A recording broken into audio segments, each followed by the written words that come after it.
Were you somebody who thought the GTA real estate market was going to absolutely crash over the last 12 months? If you were, don't worry, you were far from being alone. There were many people who thought the GTA real estate market was going to absolutely tank. You couldn't read a newspaper or an article that wouldn't suggest that. You couldn't hear an expert talk on TV that wouldn't suggest such a thing and saying that we're just moments away from our market hitting the gutters and it was going to be historic in nature. Well, today I'm here to tell you that not only did we not see that crash occur, we actually probably will never see that crash occur in the near or longer term future. So before we can do that though, we need to take a moment and we need to take a look at what exactly happened over the course of the last 12 to 18 months before we can talk about where we are today and where we think we're going to be heading in the near and long-term future. This is a series for current and future homeowners. We offer timely guidance and advice for Greater Toronto real estate. This is the Graham Real Estate Report. So if you recall, before February of 2022, the market was insane. It was like a Black Friday event every day in real estate. It was not uncommon that when we were working with our buyers that we could be going up against 10, 20, 30 other buyers on the same property. The competition was ridiculous and stressful for a lot of people as well. It was common practice. It was everywhere. We were seeing more than 90% of all listings obtain multiple offers. It was insanity. But then, come February of last year, we started noticing something shift. It was minor in nature and we didn't know exactly what was going to happen, but it was there. And then come March and onward, it all hit the fan and prices started to come down. Buyers started to put their plans on hold and we started seeing a major mental shift within the market. A lot of this was due to the fact that it was this unknown economic uncertainty that we were going through. Interest rates were rising rapidly. Bank of Canada was doing multiple increases over the courses of a period of months. Fixed rates were going up quickly. It was becoming difficult to understand why making a move at that time made sense because of the raising rates, but yet prices were still high at the time, especially at the beginning of the change. As a result, many of those would-be home buyers decided to put their plans on hold. They pumped the brakes and they pumped the brakes hard. Now, the reality of it is, though, is that we always had this underlying buyer demand. So although these would-be buyers had sort of put their plans on hold, we knew within the business that that wasn't going to last forever. Now, during this downturn, this correction, we saw anywhere from 15 to 25, sometimes more percent come off the top of property values. That is not a huge change compared to where we were, right? So those percentages are based on what the peak of the market was. And that was in February of 2022. So when you take 20%, say, off the peak, that's actually not a huge hit to the market. That only brought the market back by, say, a year to year and a half worth of property values. So it's not that significant. That's why we're not calling it a crash. We called it a correction because it did set us back sometime, but it did not crash. It did not set us back multiple years of gains that people were experiencing with their properties. But during all this time, the media was pumping stories about how this was an impending doom, especially for Canada, but also, of course, for the GTA. And all of us in the business, and a lot of us in the business, were saying, hold on a second, hold on. The GTA is a little bit different. It didn't jive well and it didn't correlate with what people were hearing and seeing within the media or when they were talking to their friends and family. So it was kind of challenging for us in the business, but as a result, it was also challenging for people who wanted to make a move because they were getting conflicting opinions from various sources. So then why is there not going to be a crash? Why didn't we experience that crash that so many people were predicting over the course of the last 10 to 12 months? Well, it's simple. At least in the GTA, and I'm not going to comment on the rest of Canada because I don't work for the rest of Canada. I work within the GTA, so let's focus on that for a second. In the GTA, we have a high degree of underlying buyer demand. It's the same demand that's been propping our market up for years. And it didn't just disappear overnight because of the economic uncertainties. It just went dormant. It's the best way to think about it. So it's there, but it's not really active. And Now that we've had some indication from Bank of Canada that they are putting their interest rate increases on hold, that bond yields are softening, so fixed interest rates have actually started declining to a certain degree, we've started to see a lot of those would-be buyers come back into the market, and that's putting increased pressure. I'm not fucking leaving!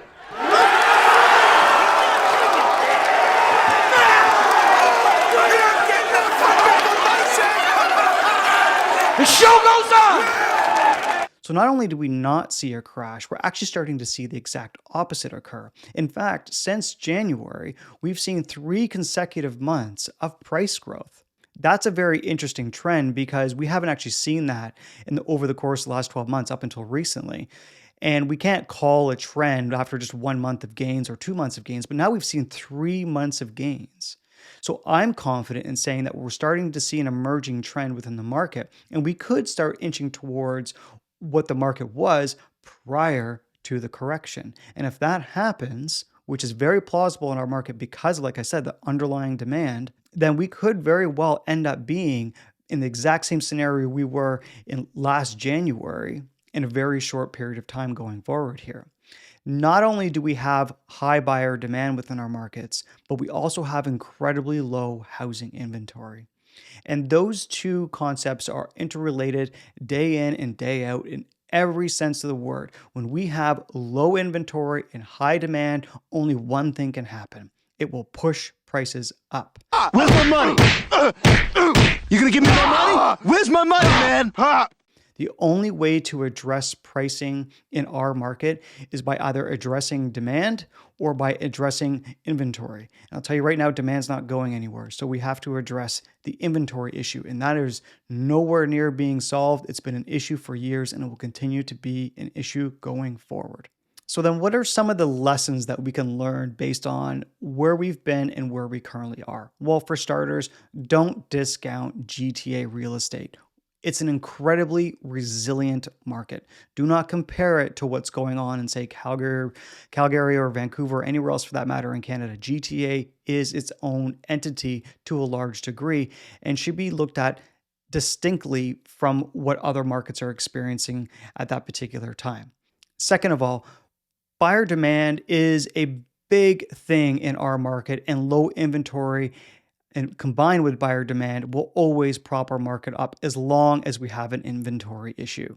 And third, the other important point is that a lot of people will say, well, interest rates are still really high, although some of the fixed rates now are sub 5%, just as an FYI, in case you weren't aware, which is an improvement. It's not nowhere near where we were, but it is an improvement.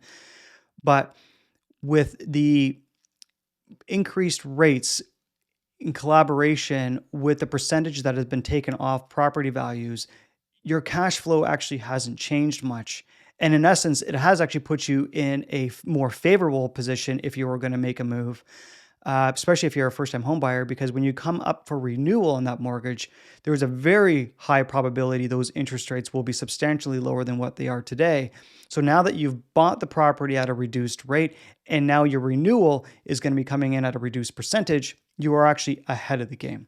You will also likely see increased rates of appreciation, especially in the short and midterm, because once our market starts picking up and taking off again, which it will, then the rate of appreciation is going to be pretty substantial in nature. And in fact, in some market segments, we actually have already seen a 5 to 6% month-over-month gain in home values. Oh my God! Okay, it's happening. Everybody stay calm. What's the Everybody procedure, stay calm. everyone? What's the procedure? Stay calm! Okay then, so what about our future predictions? We've already kind of touched a little bit on this.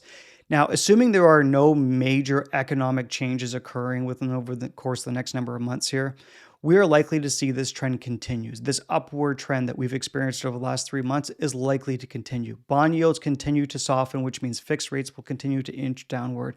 And we expect that the current GTA real estate prices will effectively break even from its peak of 2022 numbers, most likely within the next 12 to 18 months. If we start seeing more and more of these gains that we've seen like we have over the last 3 months, that rate of appreciation, if it picks up to that pace, we could wipe out all these losses in very short order. And if this trend continues, like we're suggesting it will, chances are, based on historical norms, that we could see a run, a multi-year run of gains across GTA real estate values. Now, there's a lot of people who stand to benefit from that. Anybody who owns property benefits from that. The people who get hurt the most during a seller's market where values are going up at exponential rates are, of course, first-time home buyers. So therefore, what we're advising a lot of our first-time home buyers, for instance, is to get into the market while we're still in that level of reduced values and slowly declining rates. Because if they have the financial means to do so, this is actually a very good time for a first-time home buyer to enter the market. Now, if you're somebody who owns property and is thinking of moving, your situation's pretty relative, so you don't necessarily have to worry about if I'm up in my value or down in my value versus what I'm purchasing, because that move is going to be more or less relative. Of course, there is variables that play into that based on, are you changing markets and what is that market comparison to the one that you're selling in and so forth. But generally speaking, if you're staying in similar markets, your position is relative in nature. So you're not necessarily going to feel the impact one way or the other. People always say, well, I want to find the best time to buy in real estate. And that comment always intrigues me because there is no best time, typically speaking. The best time, of course, would be low interest rates and decreasing home values if you're a buyer. The issue with that is that those two components are often have an inverse relationship. So basically, as rates come down, prices go up, especially in the GTA. Very rarely will you have those two working in collaboration with each other. In fact, I've never seen it in the time period that I've worked in real estate. I can't even point to a statistic or data point that would suggest that it happened in recent history. But nonetheless, that's what people were wanting, of course, because it makes infinite sense that that's when you would buy. But the reality is that's not going to happen. So as a result, what is the best time? Well, arguably, and I understand this sounds self-serving, but this is based on advice that I would give even to myself or my clients, is that you're better off buying, as I mentioned earlier, you're better off buying at a lower price point with elevated interest rates yet declining than you are buying at a higher price point with lower rates. Reason being is because if you buy at the higher price point with lower rates, if anything happens to the market, that price is likely to subject to change and come down further, possibly causing you some financial harm, as was the case for some people who purchased in 2021 and early 2022. They are going through that now as we speak. Whereas if you buy at a lower price point with a higher rate, those rates will likely come down. In fact, I would argue that it's probably inevitable eventually here over the course of the next year or two. So therefore, you've bought at a reduced rate. And then again, as I mentioned earlier, upon renewal, your cash flow situation actually improves quite a bit as a result of locking into a newer and lower rate. Now, even though we're seeing this upward trend in the market, there are still many great opportunities for people out there. So there are still many homes out there where people can build in all their conditions, financing, inspection, negotiate on price, closing, all those sort of things. Now, there are now an increasing number of properties that are receiving multiple offers. And a lot of this is being driven by the fact that we're having increased consumer confidence out there. Things have normalized. People have gotten used to the new landscape of where things are at and where they're not. And they're starting to come back out. All those would-be buyers are entering the market. All the new buyers are entering the market. We still have low inventory. We still have a decreased number of sales occurring compared to, say, a year ago or a year and a half ago. But those numbers are slowly starting to pick up pace. So where does this all leave us at the end of the day? Well, basically, don't discount the GTA real estate market. We're too resilient to go through a major crash at this particular time due to low inventory and high buyer demand. Interest rates will likely inch downwards as we progress through this year, as we've started to already see with fixed rates. Buyer demand is picking up pace, so we're starting to see upward pressure on prices, especially on under the 1.5 million mark and less. We are not going to be seeing this crash that a lot of people have predicted. It's just simply the fundamentals do not suggest that that's going to occur. That is all I have for you today. If you do want a full copy of the report that I've put together as it relates to this topic, you feel free to visit our website where you can download a copy of it or reach out to us directly, and we're happy to send it to you through an email. Hope you're all doing well. Take care. We'll talk to you soon.